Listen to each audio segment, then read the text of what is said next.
Alam nyo ba na si Nuwana ay iba part po na yung Nuwana sa movie? Alam nyo ba na season, di ba season 2 na yung Nuwana tsaka si Maui be? Ako na tignan ko ni Mams ano ba yan? Basta guys, nakakadating lang ni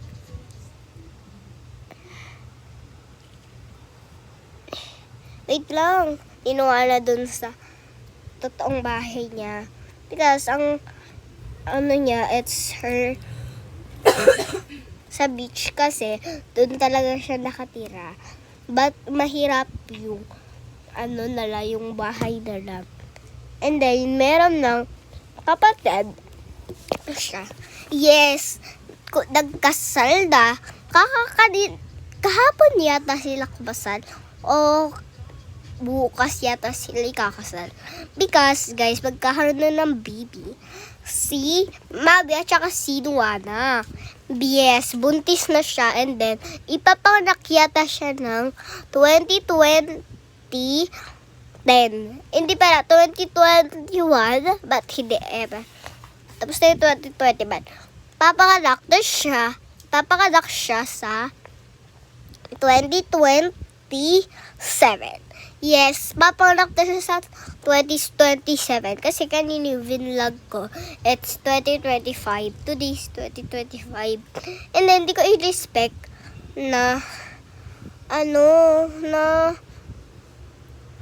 buntis siya, be. Ngayon ay nulak. Si Nuwana, tsaka, ang asawa niya, si Maui. Kakainis ka, be. So yun guys, siya.